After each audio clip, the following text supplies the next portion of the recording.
Man, if only I had an Infantino level relationship on YouTube, I would get so many subscribers without working hard at all. It would be crazy.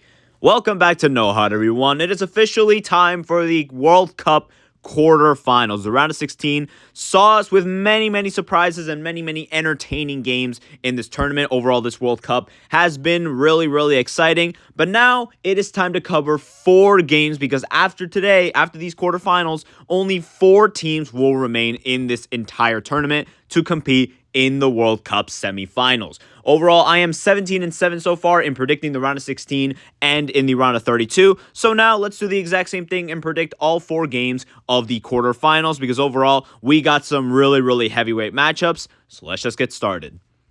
Our first game is France versus Morocco. France took care of Paraguay in the round of 16, 1-0. Meanwhile, Canada was dominated by Morocco by a score of 3-0. There's also a rematch of the 2022 World Cup semifinal, and in my opinion, this will go the exact same way. France, in my opinion, will take care of Morocco and win handedly.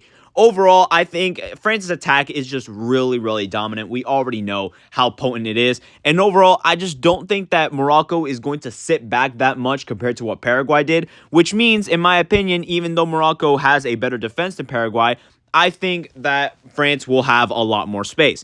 Obviously, someone like Hakimi will have to deal with someone like Bradley Barcola, and while I do think Hakimi can do a decent job, that just leaves a lot of space and a lot of opportunities for the other guys like Dembele, Olise, and Mbappe. I just don't think Morocco have enough defensive discipline to be able to handle everyone on that attack. Overall, obviously, Mbappe is still the X factor in this entire France team. Basically, the attack comes and goes with him. Obviously, I do believe he will get on the score sheet. But even if he doesn't, he will still be able to take up so much space and then leave other space for guys like Dembele and Olise to be able to get their game off. Overall, I do think that because Morocco is not going to sit back, I think that this game could be kind of like the Sweden game for France, in which they just get many opportunities. And overall, I just think the playmaking ability of Olise and Dembele and the goal-scoring ability of Mbappe will be way too much for Morocco to handle.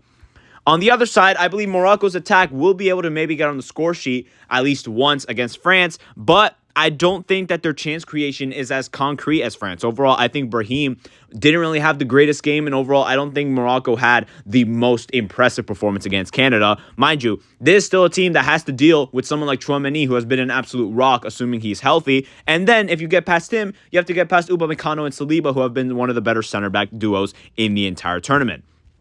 Overall, I just think that the chances for Morocco will be few and far between, and obviously you have Magnon who can clean up any messes as he's done in this entire tournament, which for me, in my opinion, France is just going to be able to create way too much, and in my opinion, they will dominate Morocco with a pretty comfortable victory.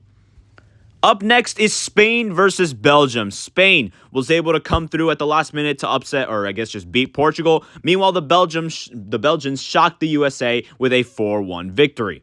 Overall, I think this has maybe some upset watch, but I'm still going to pick Spain here.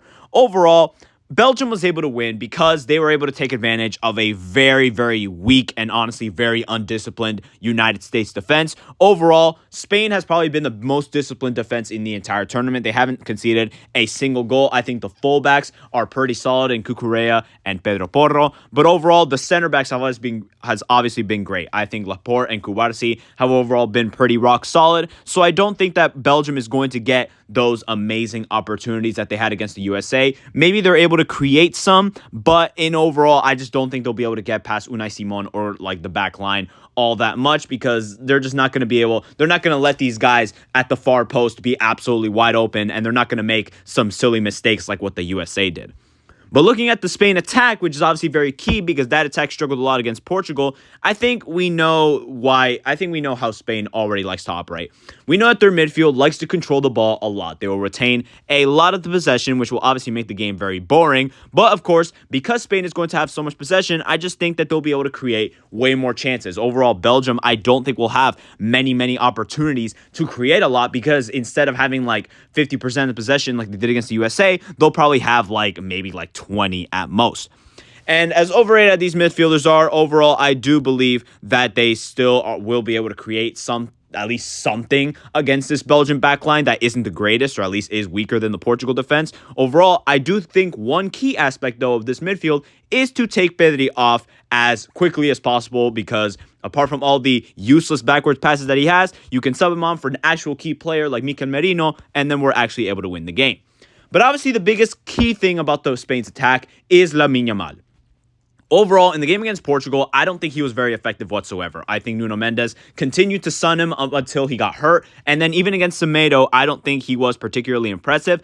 Obviously, against a backline of Belgium that doesn't have his number, I think Lamine Yamal will be a lot more aggressive, and in my opinion, he will be a lot more daring. He'll create more. Maybe he'll have some shots on goal himself. But overall, Oyarzabal has to be aware of everything that Lamine Yamal will have to create, because against Portugal, he was basically invisible. He was one of the worst players on the pitch. So he needs to stay in the box and be an actual box threat to take advantage of the Belgian center backs. Overall, I think if Spain are able to play like their true potential, they can actually win, because if they create just half-hearted chances like they did against Portugal, overall, you're not going to get past Courtois with just half-hearted chances. In my opinion, he will need to have a very, very good game. So overall, Spain is going to have to create a lot, or maybe they'll have to bring on a super sub like Merino, maybe like a Ferran or something like that. So, with that being said, Spain definitely has some flaws, in my opinion, that we saw in that Portugal game that Belgium can definitely exploit. But because I think Spain will have the ball so much, I just don't see Belgium having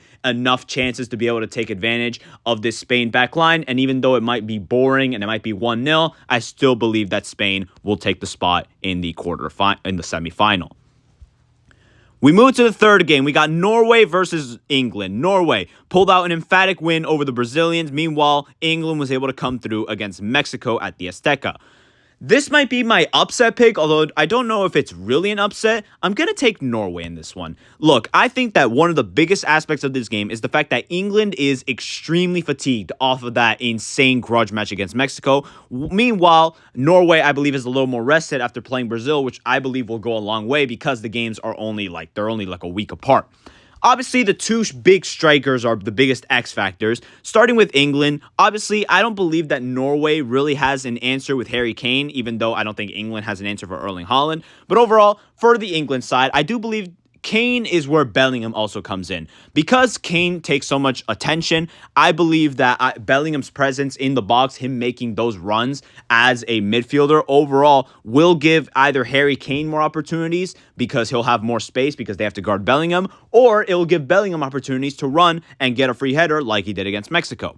Overall, I do think one of the key aspects for England is their midfield. Elliot Anderson and Declan Rice do have to be very key. I do believe that their work rate will be very key in kind of dominating the ball or just being really, really solid defensively. The one thing that worries me about England is their wingers, because Anthony Gordon and Bukayo Saka, as good as they were in terms of their work rate and defensively against Mexico, their chance creation worried me a lot. I think outside of that cross from Saka, him and Gordon weren't really able to create much, which means while I do think that England will be able to maybe dominate the ball a little bit with that midfield, and they do have guys who can get the service and can take advantage of the service, I just don't really know how much service they'll actually be able to get.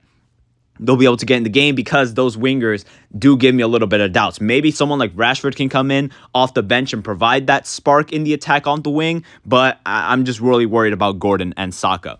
Not to mention that Kwanzaa is also suspended because of the red card, which means that is a big blow for England's back line. In my opinion, Pickford will need to have one of the best games that he's had in this entire tournament. Not to mention he already had a masterclass against Mexico, which means we'll probably have to see even better from Pickford. But now to the Norway side. Obviously, we have Haaland, who is the biggest X factor maybe in the entire tournament. He's been absolutely insane. And that, for me, is the reason why Norway will win. Because Haaland is the ultimate against the run of play. Because he can be having an absolute stinker. And England could be dominating the possession and the game. But Haaland can just come in and score a goal basically whenever he wants. He was able to take advantage of a backline of Gabriel and Marquinhos, two very good center backs. I would argue that those center backs are better than whatever England has, which means, in my opinion, Haaland will be able to take advantage of whatever little or a lot of service he can get. One thing that Norway has to do, in my opinion, though, is bench Sorloth. Sorloth has offered basically nothing of note in this entire World Cup. So for me, if they just leave him on the bench and just have Haaland as the sole striker, they'll actually have a chance. But overall, in my opinion, Norway is going to win because I think that the goalkeeper for Norway will be able to halt the few chances that the wingers are actually able to create for England.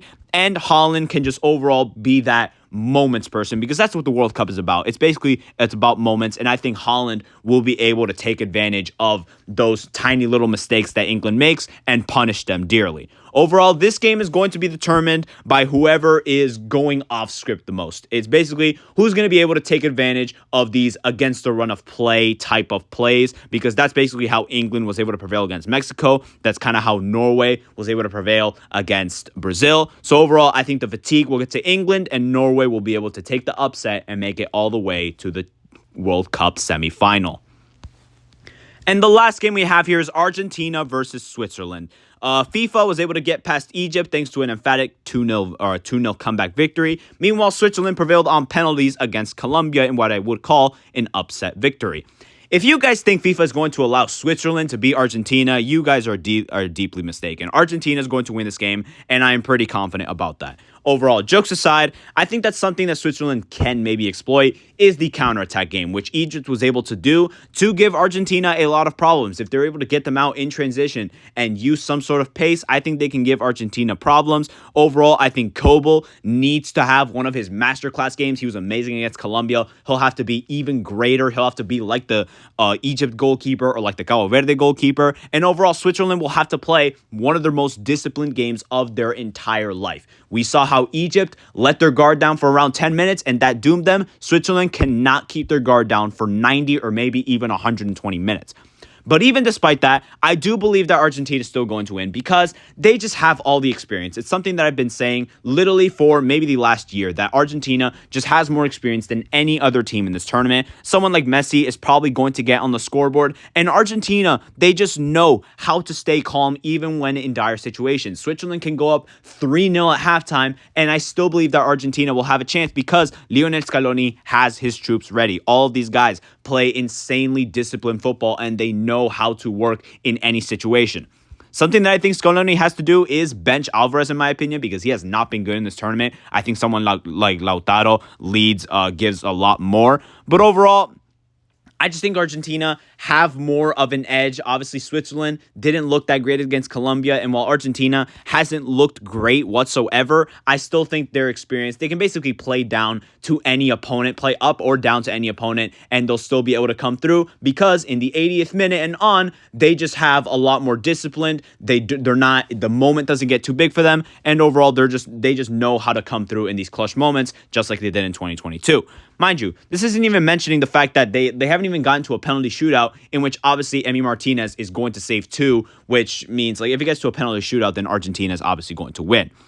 Look, Switzerland definitely have a bit of a chance, just like Egypt and Cabo Verde had a chance. They obviously gave Argentina a scare, so I think Switzerland can maybe do the same. But once again, I think that even if they play their most disciplined football of all time, some boss calls are going to be made upstairs, and overall, Argentina is going to win this game, and I don't really have any worries about it.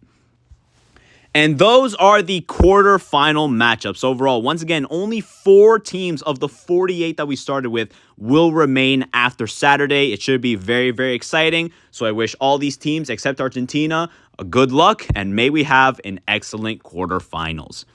But that is all I have for you guys today. If you guys enjoyed this video, let me know in the comments who you guys think will progress to the World Cup semifinals. If you guys enjoyed this video, please subscribe and please like, as any support is truly appreciated. And I'll see you guys in the next one.